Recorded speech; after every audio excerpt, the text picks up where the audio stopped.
Hi everyone, welcome to Lilybug's Library. My name's Linda, and I am getting over the cold. It's still there, and I'm still coughing, but it doesn't seem quite as bad. And I took NyQuil today, or not NyQuil, Dayquil, and so I'm hoping I can get through this without a lot of coughing. We'll see how it goes. And, excuse my appearance. I haven't done much with myself over the past few days because of the cold. So anyway, that's not what we're here for. We're here for books. So just to talk about what I had wrapped up last week, right up until yesterday evening. So managed to get two books done. They were, a little longer than some, so it did take a little while. The first one was Night Moves, which was Nora Roberts. Sorry, I keep getting that name wrong. Night Work by Nora Roberts. And this one was about Harry Booth. So he started stealing things at the age of 9 because his mother it was just him and his mom and his aunt, who I don't think lived with them, but she would be there a lot. And his mom had cancer, and the bills were piling up, and things were, not looking too good for them to even keep where they were living. So at 9, he started picking pockets, and then started slipping into people's houses and stealing things. And so he did that and managed to get, a decent amount of, things that he could sell for his mother's treatment and to keep the bills paid. And so it was his way of life, and he grew up that way. He did that right up until he was older, and his mother eventually passed away. So this is all about his life and about what he does from the time he's 9 until he's an adult and onward. And also has some romance in it. Has a lot of different places in it that he visits, and he was a really good character for the most part. He very intelligent, very you'd almost think of him as a high end thief, kind of almost a James Bond type, I guess, in some ways, but no real remorse for anything he did. He tried to be as honorable as he could, and only steal from people who could either really afford it, or people who were keeping things that he thought should be part of like the public life. So I mean, if they kept art that really should have been in a museum and things like this, or people he just considered not very good people. But those things put you in with the wrong element, and sometimes other things can happen. So it was very good. Been quite a while now since I read a Nora Roberts, and I have to say I really enjoyed this one. So I would give it 4 out of 5. And the other one I read, I actually got from the author, and so thank you to her and to the publisher. And it's called The Letter Carrier. Wow, this one was incredible. It was a World War II coming of age story, and I've read a lot of World War II stories. I really enjoy them.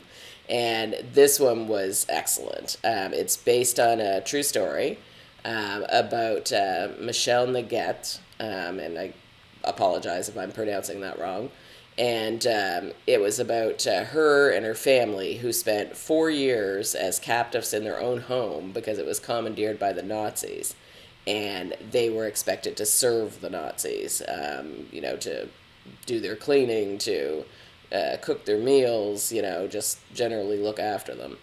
And this was in France. So as the Germans march across Europe and they reach France, they start fleeing for their safety, but they end up getting caught by the Nazis and brought back to their village to look after their house and keep the Nazis happy. So it spans a great length of time. And at the time, I think Michelle is fairly young. I'm thinking maybe 8 or 9. And then throughout the story, she grows up. And so it's just amazing to know that it's a true story and everything that she went through and her family went through. And it's kind of a different take on a lot of the World War II books that you read.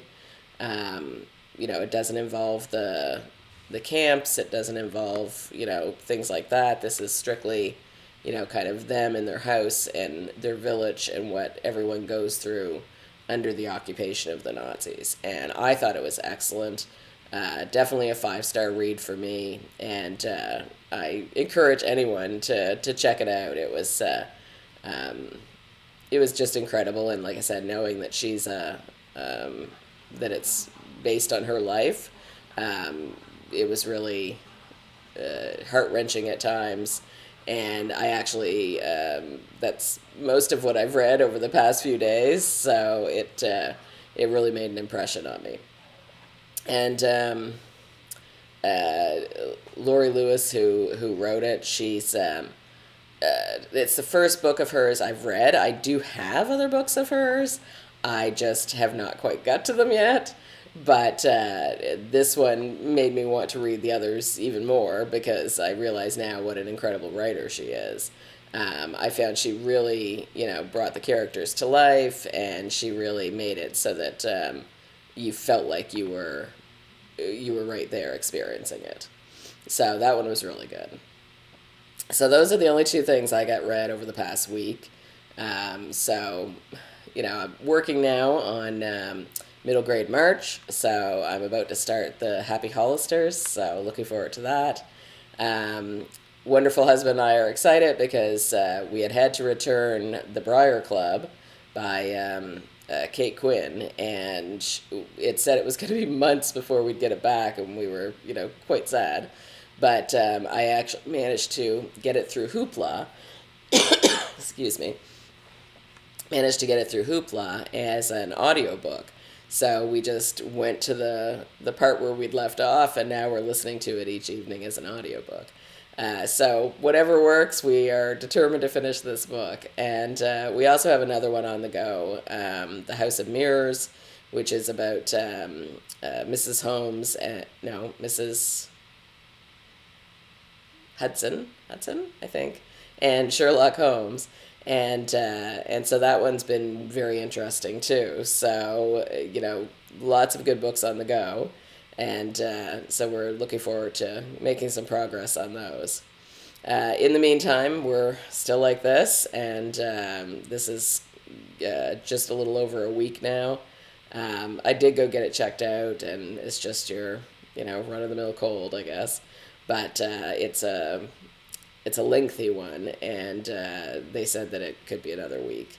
So we'll see how it goes. We're both starting to feel a little bit better, but not too much yet. But at the same time, I'm getting sick of eating food I didn't cook, and things are starting to pile up around here. So I'll be very happy when we both feel better. So I know a lot of our friends and things are also down with this, so it's just that time of year, I guess. But it's beautiful outside here. I hope it is where you are too. Cold, but sunny, so I'm not even going to try to open the windows or anything today, but I can enjoy it from afar. So I hope everyone has a great day, and if you're new to the channel, welcome. Really appreciate you stopping in. And we will talk again soon. All right. Bye-bye, friends.